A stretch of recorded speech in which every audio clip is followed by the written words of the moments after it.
அனைவருக்கும் வணக்கம். இரண்டு முக்கியமான விடயங்கள் சம்பந்தமாக பேசலாம் என்று இருக்கின்றேன். முதலாவது முக்கியமான விடயம் புலம்பெயர் தேசத்தில் இருக்கின்ற மக்களுக்கும் உள்ளூர் மக்களுக்குமான முக்கியமான விடயம். புலம்பெயர் தேசத்தில் மக்கள் மற்றும் உள்ளூர் மக்கள் தமது காணிகள் சம்பந்தமாக வெளியிட்ட வர்த்தமானி சம்பந்தமான புதிய வர்த்தமானி ஒன்று நேற்று நள்ளிரவு வெளியிடப்பட்டிருக்கின்றது. அதாவது 28 ஜூன் மாதம் 28ஆம் தேதி நள்ளிரவு வெளியிடப்பட்ட புதிய வர்த்தமானி சம்பந்தமான கருத்தாடல் சம்பந்தமாக ஒரு கருத்தாடலை செய்யலாம் என்று இருக்கின்றேன். இது உள்ளூர் மக்களுக்கு மட்டுமில்லை, புலம்பெயர் தேசத்தில் இருக்கின்ற மக்களுக்கும் மிக முக்கியமானது.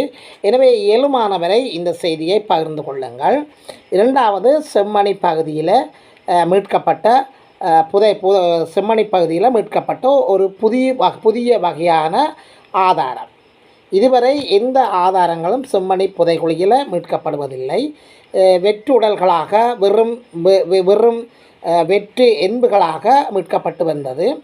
ஆனால் இந்த முறை, அதாவது இன்று அகழ்வில் ஒரு புது வகையான விடயம் ஒன்று அகழ்ந்தெடுக்கப்பட்டிருக்கின்றது. இது சம்பந்தமாகவும் நாங்கள் விரிவாக பார்க்கலாம். எமது காணொளிக்கு நீங்கள் முதல் தடவையாக வந்திருப்பில், சப்ஸ்கிரைப் பண்ணாமல் பார்ப்பவராக இருப்பில் தயவுசெய்து சப்ஸ்கிரைப் பண்ணுங்கள், ஷேர் பண்ணுங்கள், கமெண்ட்ஸ் பண்ணுங்கள், லைக் பண்ணுங்கள். அருகில் இருக்கின்ற அந்த பெல் ஐக்கனை கிளிக் பண்ணி நாங்கள் போடுகின்ற காணொளிகள் அனைத்தையும் உடனுக்குடன் பார்க்கக்கூடியவாறான நோட்டிஃபிகேஷனை ஏற்படுத்தி கொள்ளுங்கள். இனி விரிவான செய்திகளுக்கு நாங்கள் போகலாம். கடந்த மார்ச் மாதம் 28ஆம் தேதி என்பிபி அரசாங்கம் என்று சொல்கின்ற தேசிய மக்கள் சக்தி அரசாங்கத்தினால் ஒரு வர்த்தமானி ஒன்று வெளியிடப்பட்டிருந்தது. அதாவது காணிகள் சம்பந்தமான உரிமை கூறப்படாது கைவிடப்பட்டுள்ள காணிகள் வடக்கு கிழக்கு, குறிப்பாக வடமாகாணத்தில் முல்லைத்தீவு, மன்னார், கிளிநொச்சி, யாழ்ப்பாணம் முதலான மாவட்டங்கள் உள்ளடக்கப்பட்ட வடபகுதியில் உள்ள கரையோர பகுதிகள் என்று சொல்லப்படுகின்றது. சில உட்பகுதியையும் கொண்டிருக்கின்றது போல தென்படுகின்றது. இந்த பகுதியில் கைவிடப்பட்ட உரிமை கூறப்படாத காணிகளை குறித்த திகதிக்கு குறித்த கால அவகாசத்துக்குள்ளே அவற்றை உரிமை கோரப்பட வேண்டும் என்று சொல்லியும், இல்லாதுவிட்டால் அரசுடைமையாக்கப்படும் என்று சொல்லியும் ஒரு எச்சரிக்கை வெளியிடப்பட்டிருக்கிறது. வர்த்தமானியூடாக 5941 ஏக்கர் காணிகள் அவ்வாறு அவர்கள் குறித்துரைத்த பகுதிக்குள்ளே அடங்குகின்றது. குறித்த ஒரு காலத்துக்குள் உரிமை கோராது விட்டால் அரசுடைமையாக்கப்படும் என்று சொல்லி அங்கே ஒரு எச்சரிக்கை விடப்பட்டிருக்கின்றது. அந்த வர்த்தமானி மார்ச் மாதம் 28ஆம் தேதியில் இருந்து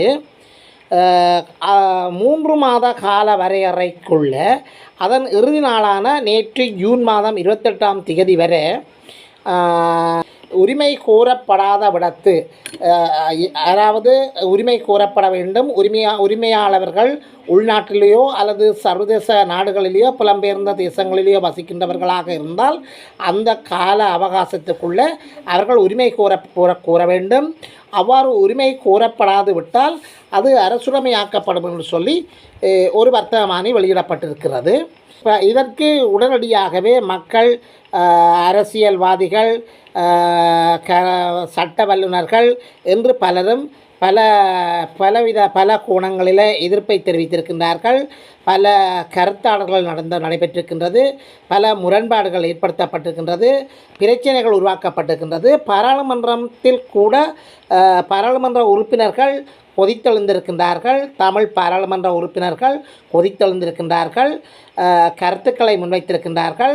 இதன் ஒரு கட்டமாக பாராளுமன்றத்தில் குறித்த ஒரு நாளை ஒதுக்கி இலங்கையினுடைய பிரதமர் கரணி அமரசூரிய அவர்கள் இந்த தமிழ் பாராளுமன்ற உறுப்பினர்களுக்கான ஒரு சந்திப்பு நாளை ஒதுக்கி ஒதுக்கிய வேளையில் அங்கே தமிழர்கள் முஸ்லீம்கள் என்ற வேறுபாடு இல்லாமல் வடக்கு கிழக்கு ஒட்டுமொத்த தமிழர்களும் ஒன்றாக இணைந்து இதற்கு எதிர்ப்பு தெரிவித்தார்கள்.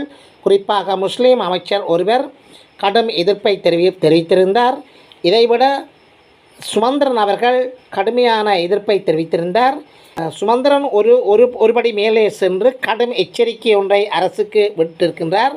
பாராளுமன்றத்தில் பேசப்பட்டு இதனை ஒரு வர்த்தமானியாக ரத்து செய்ய வேண்டும், அவ்வாறு ரத்து செய்யாத விடத்து மக்கள் போராட்டமாக வெடிக்கும் என்று சொல்லி கருத்துரைத்திருக்கின்றார்கள். இங்கே மிக முக்கியமான விடயம் என்னென்று சொன்னால், இவ்வாறு ஒரு பேசப்பட்ட ஒரு வாய்ப்பேச்சாகத்தான் காணப்பட்டது, வாய்மொழியாக பேசப்பட்ட ஒரு பேச்சாகத்தான் காணப்பட்டது. இதனை அடுத்து அதை ரத்து செய்வதாகவும் அது சம்பந்தமாக சாதகமான பதில் அளிப்பதாகவும் கூறப்பட்டிருக்கின்றது. ஏனென்று இந்த வர்த்தமானியை ரத்து செய்வதாக கூட அப்போது கூறியிருந்தார்கள். இந்த நிலையில் தான் நேற்று 28ஆம் தேதி, அதாவது ஜூன் மாதம் 28ஆம் தேதி நள்ளிரவு பழைய வர்த்தமானியை விளக்குகின்ற ஒரு புதிய வர்த்தமானி வெளியிடப்பட்டிருக்கின்றது. நீங்கள் இணைக்கலாம், பிரச்சனை இல்லைத்தானே, புதிய வர்த்தமானி வெளியிடப்பட்டிருக்கின்றது தானே என்று சொல்லி இங்குதான் பிரச்சனை இருக்கின்றது. இங்கும் ஒரு சாடமாடியாக ஒரு பிரச்சனையை ஆளும் கட்சி பேரினவாத சிங்கள அரசாங்கம் கிளறி இருக்கின்றது. முன்னிய வர்த்தமானி அறிவித்தலை அரசு கொள்கை முடிவுக்கு அமைவதாக இல்லாமையால், அதாவது முன்னிய வர்த்தமானி அறிவித்தல் அரசின் கொள்கை முடிவுக்கு அமையாததால் இல்லாதமையால் அது ரத்து செய்யப்படுகிறது என்று சொல்லி ஒரு கருத்தை வெளியிட்டிருக்கின்றார்கள். அதன் கீழ் இன்னொரு கருத்தையும் வெளியிட்டிருக்கின்றார்கள். அந்த கருத்து தான் கொஞ்சம் பிரச்சனையாக இருக்கின்றது. அத்தோடு மேற்படி காணிகளில் நிலவுகின்ற குறிப்பிட்ட பிரச்சினைகளை கருத்தில் கொண்டு இந்த காணிகளை உள்நாட்டிலும் வெளிநாட்டிலும் உரிமை கோருபவர்களுக்கு போதுமான கால அவகாசம் வழங்கப்படுகின்றது. இங்குதான் பிரச்சனையே ஆரம்பிக்கின்றது. அதாவது மீண்டும் நாங்கள் இதனை திரும்பவும் இந்த காணி அபகரிப்பு வேலையை செய்வோம், காணி பறிப்பு வேலையை செய்வோம் என்ற சாரப்பட இந்த கருத்து காணப்படுகின்றது.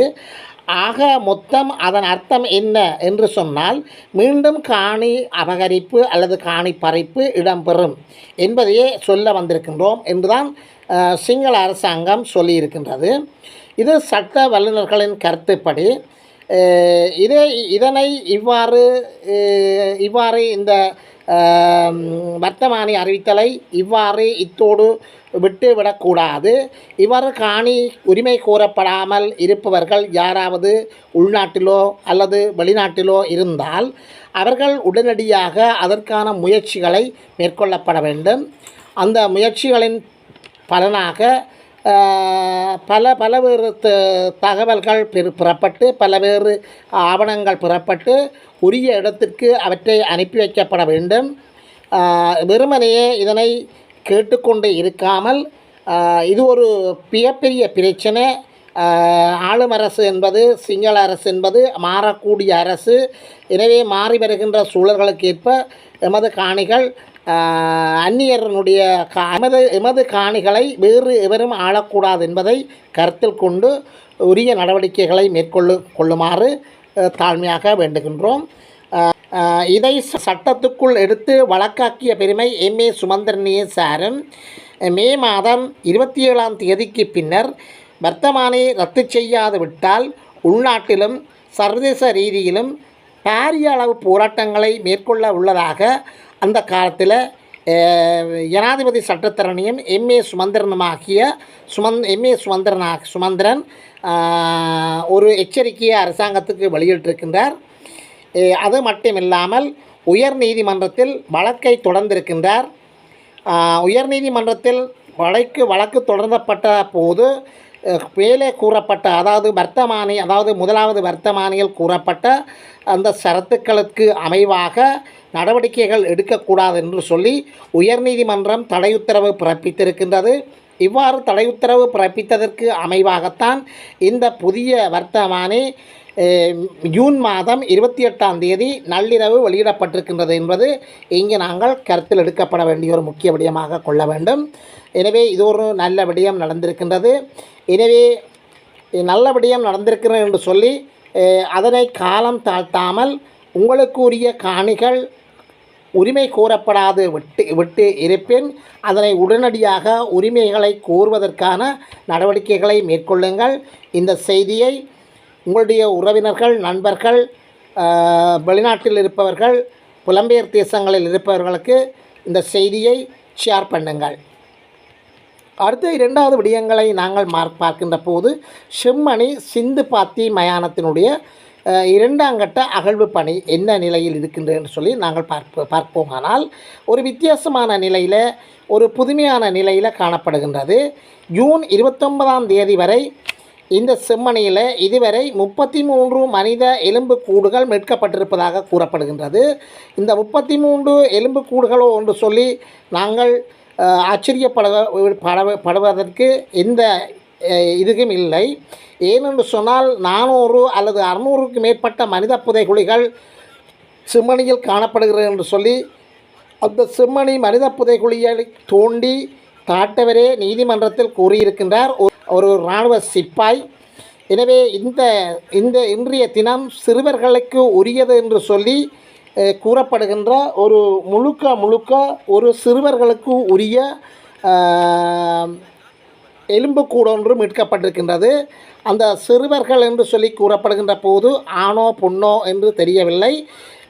ஏறக்குறைய 7 வயது மதிக்கத்தக்க 7 வயது அல்லது 6 வயது மதிக்கத்தக்க ஒரு சிறுவனுடைய உடல் மீட்கப்பட்டிருக்கின்றது.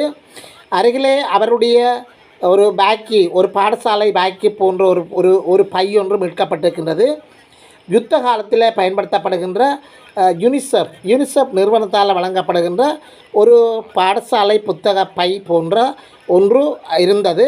எனவே அந்த புத்தக பையில் ஆங்கில எழுத்துக்கள் பல பொறிக்கப்பட்டிருக்கின்றன. அவை தெளிவில்லாமல் இருக்கின்றது. ஆணோ பொண்ணோ தெரியவில்லை. 6 அல்லது 7 வயது மதிக்கத்தக்க ஒரு சிறுவனுடைய உடல் மீட்கப்பட்டிருக்கின்றது. அந்த எலும்புக்கூடு ஆடை ஆபரணங்களுடன் மீட்கப்பட்டிருக்கின்றது. மற்றது பேக் ஒன்றும் மீட்கப்பட்டிருக்கின்றது. எனவே இதுவரை மீட்கப்பட்ட எலும்புக்கூடுகள் அனைத்தும் வெற்று எலும்புக்கூடுகளாகத்தான் மீட்கப்பட்டிருக்கின்றன.